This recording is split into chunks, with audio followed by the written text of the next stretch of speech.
এবার চোখ রাখছি খেলার দিকে। তীব্র সমালোচনার মুখে এবার পড়লো বিসিসিআই এর নির্বাচকরা। একদিকে শুভমান গিল অসুস্থ, ঠিক অন্যদিকে এবার দেখা যাচ্ছে যে অধিনায়কের যে প্রস্তাব তা এবার ফিরিয়ে দিয়েছেন হিটম্যান রোহিত শর্মা। নতুন অধিনায়ক খুঁজতে রীতিমতো হিমশিম খাচ্ছে ভারতীয় নির্বাচকরা। একদিকে যখন অভিযোগ রয়েছে যে হিটম্যানের হাত থেকে অধিনায়কের পদ ছিনিয়ে নেওয়া হয়েছে, ঠিক অন্যদিকে যখন এবার আর অধিনায়ক খুঁজে পাওয়া যাচ্ছে না, আবারও হিটম্যানের কাছে সেই প্রস্তাব নিয়ে গেলে তিনি সম্পূর্ণতা খারিজ করে দেয়। বিস্তারিত সেই বিষয়ে জানবো। টেলিফোন লাইনে যুক্ত হয়ে গেছে ক্রীড়া সাংবাদিক বিপ্লব চন্দ্র। বিপ্লব, যে হিটম্যানের হাতে টি-20 বিশ্বকাপ এসেছে, যে হিটম্যানের হাতে একাধিক ট্রফি এসেছে, সেই হিটম্যান থেকে যখন ক্যাপ্টেন্সি কেড়ে নেওয়া হয়, তারপর এখন নির্বাচকদের আবার মনে পড়েছে যে হিটম্যানকেই অর্থাৎ রোহিত শর্মাকেই ক্যাপ্টেন করা হোক। এবার সেই প্রস্তাবটাকে খারিজ করে দিয়েছেন এক প্রকার রোহিত শর্মা। তবে কি এবার ভুল বুঝতে পারছেন বিসিসিআই? মুখে আবারও এবং এই সমালোচনার মুখে জবাব কিন্তু দিতে হবে আগামী দিন, এবং সেই জবাবটা নিজেরাই পাবে রোহিত শর্মা। তার কারণ একদিবসীয় বিশ্বকাপ টুর্নামেন্টে যখন লাগাতার 10টি ম্যাচে ভারতীয় দল জয়লাভ করেছিল, কিন্তু 2023 সালে কিন্তু সেখানে কিন্তু ভারতীয় দল তাদের ট্রফি হাতছাড়া করেছিল অস্ট্রেলিয়ার কাছে। তারা কিন্তু হেরে গিয়েছিল সেই ম্যাচে।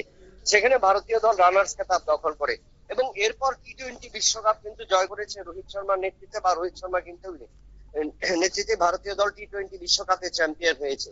এবং তৃতীয় পর্যায়ে যখন প্রত্যাশা ছিল যে রোহিত শর্মার উপরেই ব্যাটন তুলে দেওয়া হবে ভারতীয় দলের, সেই জায়গায় দেখা গেল যে নির্বাচকরা কিন্তু অন্য পথে বা অন্যভাবে ঘুরিয়ে নেবার চেষ্টা করেছে এবং রোহিত শর্মাকে বাদ দিয়ে শুভমান গিলের হাতে কিন্তু তারা দায়িত্ব তুলে দিয়েছিল।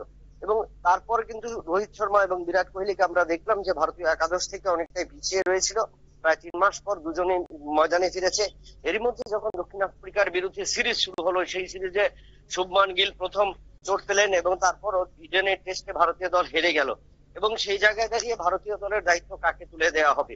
অন্যদিকে যদি দেখা যায় সেই জায়গায় রোহিত শর্মার উপরে দায়িত্ব তুলে দেবার বা দায়িত্ব তুলে দেবার জন্য পরিকল্পনা নিয়েছিল এবং তার জন্য তারা প্রস্তাব পাঠিয়েছিল রোহিত শর্মার কাছে। কিন্তু প্রত্যেকটা রোহিত শর্মা সেই প্রস্তাব সরাসরি ভাবে নাকচ করে দিয়েছেন যে কোনোভাবেই তিনি ভারতীয় দলের পুনরায় দায়িত্ব নেবেন না। তাতে কিন্তু নির্বাচকদের উপরে যে একটা সমালোচনার ঝড় একদিকে, এবং অন্যদিকে দ্বিতীয় পর্যায়ে বলা যায় যে এবার যোগ্য অধিনায়ক খুঁজতে কিন্তু হিমশিম খেতে হবে ভারতীয় দলকে। কারণ রোহিত শর্মা না থাকার কারণে, শুভমান গিল না থাকার কারণে, শ্রেয়াস আয়ার না থাকার কারণে এবার কে দায়িত্ব নেবেন সেই বিষয়টা কিন্তু এখন বড় প্রশ্ন চিহ্নের মুখে।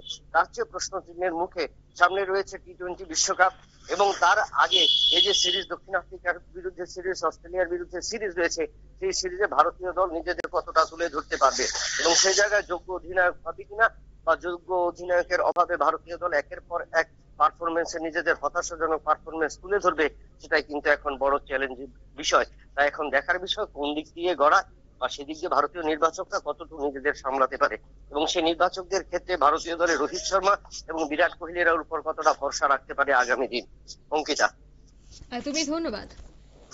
অর্থাৎ নির্বাচকরা এবার কার উপর ভরসা রাখেন সেটাই দেখার, কারণ বেশ কয়েকজনের নামও উঠে আসছে। তবে তীব্র সমালোচনার মুখে যে পড়লো এবার বিসিসিআই নির্বাচকরা, তা কিন্তু আর বলার অপেক্ষা রাখছে না। নিয়ে নিচ্ছি ছোট্ট একটি বিজ্ঞাপন বিরতি, সঙ্গে থাকুন।